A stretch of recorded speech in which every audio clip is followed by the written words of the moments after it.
General gusto causó el cuento del cabrero a todos los que escuchado le habían.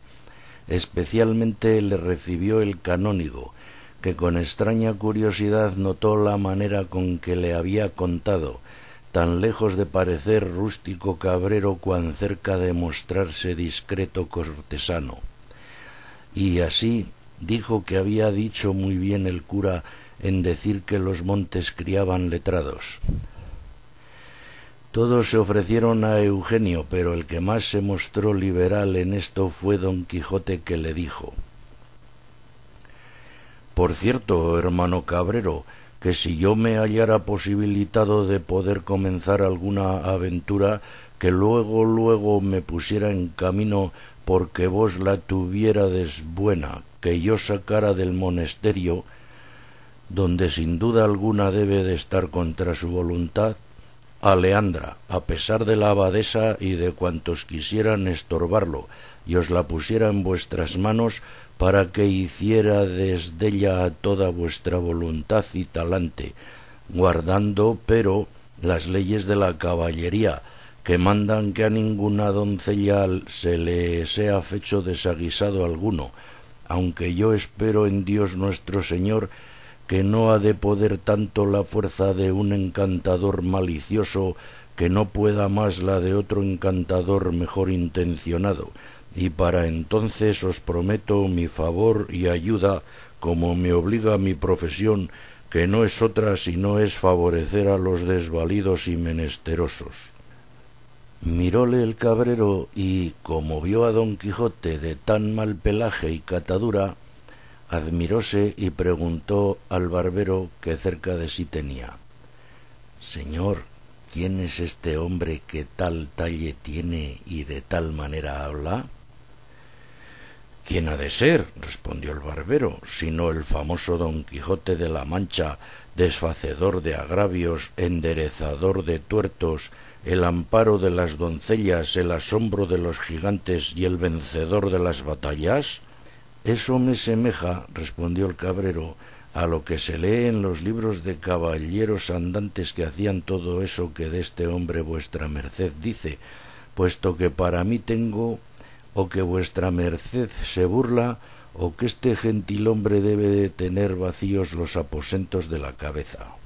Sois un grandísimo bellaco, dijo a esta sazón don Quijote, y vos sois el vacío y el menguado, que yo estoy más lleno que jamás los tuvo la muy y de puta que os parió. Y diciendo y haciendo, arrebató de un pan que junto a sí tenía y dio con él al cabrero en todo el rostro con tanta furia que le remachó las narices. Mas el cabrero, que no sabía de burlas, viendo con cuántas veras le maltrataban, sin tener respeto a la alhombra ni a los manteles ni a todos aquellos que comiendo estaban, saltó sobre don Quijote y, asiéndole del cuello con entrambas manos, no dudara de ahogalle si Sancho Panza no llegara en aquel punto y le asiera por las espaldas y diera con él encima de la mesa, quebrando platos, rompiendo tazas y derramando y esparciendo cuanto en ella estaba.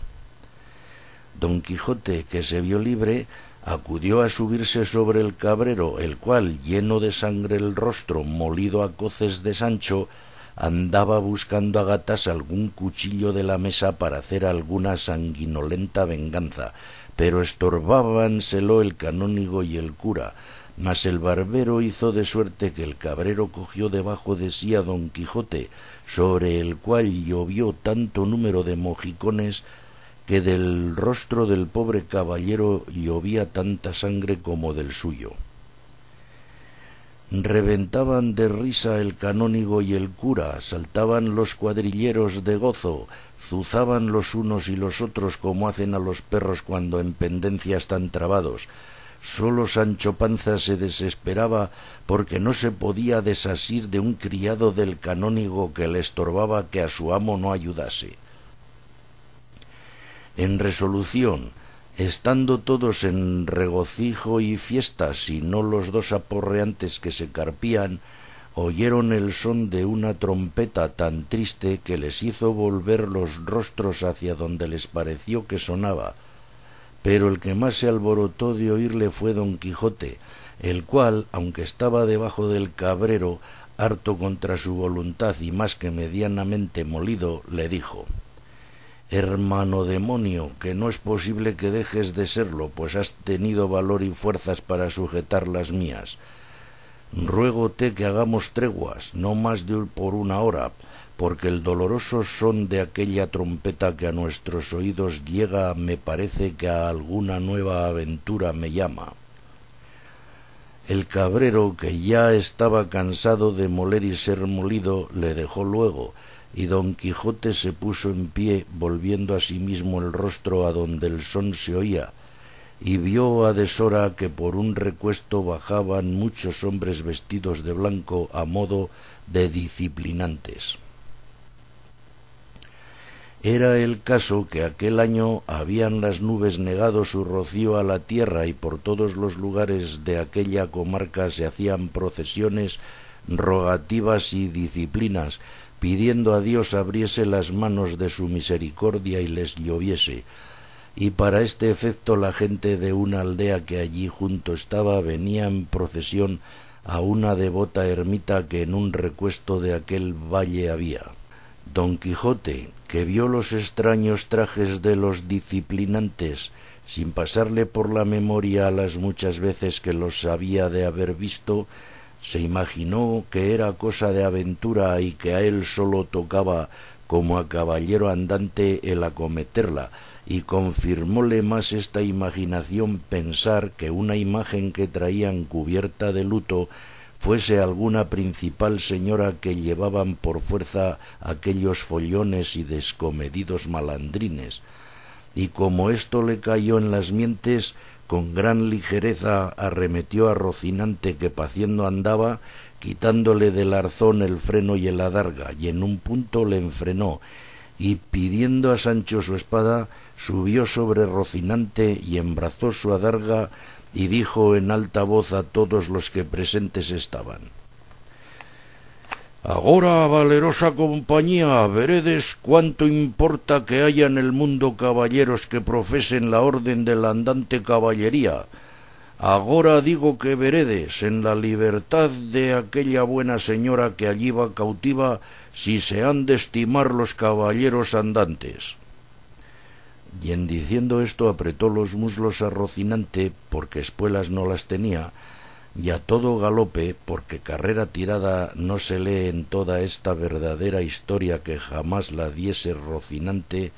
se fue a encontrar con los disciplinantes, bien que fueran el cura y el canónigo y barbero a detenelle. Mas no les fue posible, ni menos le detuvieron las voces que Sancho le daba, diciendo: «¿A dónde va, señor Don Quijote? ¿Qué demonios lleva en el pecho que le incitan a ir contra nuestra fe católica? Advierta, mal haya yo, que aquella es procesión de disciplinantes y que aquella señora que llevan sobre la peana es la imagen benditísima de la Virgen sin mancilla. Mire, señor, lo que hace, que por esta vez se puede decir que no es lo que sabe». Fatigóse en vano Sancho, porque su amo iba tan puesto en llegar a los ensabanados y en librar a la señora enlutada, que no oyó palabra, y aunque la oyera, no volviera si el rey se lo mandara. Llegó pues a la procesión y paró a Rocinante, que ya llevaba deseo de quietarse un poco, y con turbada y ronca voz dijo: «Vosotros, que quizá por no ser buenos os encubrís los rostros, atended y escuchad lo que deciros quiero». Los primeros que se detuvieron fueron los que la imagen llevaban, y uno de los 4 clérigos que cantaban las ledanías, viendo la extraña catadura de Don Quijote, la flaqueza de Rocinante y otras circunstancias de risa que notó y descubrió en Don Quijote, le respondió diciendo: «Señor hermano, si nos quiere decir algo, dígalo presto, porque se van estos hermanos abriendo las carnes y no podemos ni es razón que nos detengamos a oír cosa alguna si ya no es tan breve que en 2 palabras se diga. En una la diré, replicó don Quijote, y es esta, que luego al punto dejéis libre a esa hermosa señora cuyas lágrimas y triste semblante dan claras muestras que la lleváis contra su voluntad y que algún notorio desaguisado le habedes fecho, y yo, que nací en el mundo para desfacer semejantes agravios, no consentiré que un solo paso adelante pase sin darle la deseada libertad que merece. En estas razones cayeron todos los que las oyeron que don Quijote debía de ser algún hombre loco, y tomáronse a reír muy de gana, cuya risa fue poner pólvora a la cólera de don Quijote, porque sin decir más palabra, sacando la espada, arremetió a las andas. Uno de aquellos que las llevaban, dejando la carga a sus compañeros, salió al encuentro de don Quijote enarbolando una horquilla o bastón con que sustentaba las andas en tanto que descansaba, y recibiendo en ella una gran cuchillada que le tiró don Quijote, con que se la hizo 2 partes, con el último tercio que le quedó en la mano, dio tal golpe a don Quijote encima de un hombro por el mismo lado de la espada, que no pudo cubrir en la adarga contra villana fuerza, que el pobre don Quijote vino al suelo muy mal parado. Sancho Panza, que jadeando le iba a los alcances, viéndole caído, dio voces a su moledor que no le diese otro palo, porque era un pobre caballero encantado que no había hecho mal a nadie en todos los días de su vida. Mas lo que detuvo al villano no fueron las voces de Sancho, sino el ver que don Quijote no bullía pie ni mano, y así, creyendo que le había muerto, con priesa se alzó la túnica a la cinta y dio a huir por la campaña como un gamo. Ya en esto llegaron todos los de la compañía de don Quijote a donde él estaba, mas los de la procesión que los vieron venir corriendo y con ellos los cuadrilleros con sus ballestas temieron algún mal suceso y hiciéronse todos un remolino alrededor de la imagen, y alzados los capirotes, empuñando las disciplinas y los clérigos los ciriales, esperaban el asalto con determinación de defenderse y aun ofender si pudiesen a sus acometedores. Pero la fortuna lo hizo mejor que se pensaba, porque Sancho no hizo otra cosa que arrojarse sobre el cuerpo de su señor, haciendo sobre él el más doloroso y risueño llanto del mundo, creyendo que estaba muerto. El cura fue conocido de otro cura que en la procesión venía, cuyo conocimiento puso en sosiego el concebido temor de los 2 escuadrones. El primer cura dio al segundo en 2 razones cuenta de quién era don Quijote, y así él como toda la turba de los disciplinantes fueron a ver si estaba muerto el pobre caballero, y oyeron que Sancho Panza, con lágrimas en los ojos, decía: «Oh flor de la caballería, que con solo un garrotazo acabaste la carrera de tus tan bien gastados años. Oh honra de tu linaje, honor y gloria de toda la Mancha y aun de todo el mundo, el cual, faltando tú en él, quedará lleno de malhechores sin temor de ser castigados de sus malas fechorías. Oh liberal sobre todos los Alejandros, pues por solos 8 meses de servicio me tenías dada la mejor ínsula que el mar ciñe y rodea. Oh humilde con los soberbios y arrogante con los humildes, acometedor de peligros, sufridor de afrentas, enamorado sin causa, imitador de los buenos, azote de los malos, enemigo de los ruines, en fin, caballero andante, que es todo lo que decir se puede». Con las voces y gemidos de Sancho revivió don Quijote, y la primer palabra que dijo fue: «El que de vos vive ausente, dulcísima Dulcinea, a mayores miserias que éstas está sujeto. Ayúdame, Sancho amigo, a ponerme sobre el carro encantado, que ya no estoy para oprimir la silla de Rocinante, porque tengo todo este hombro hecho pedazos.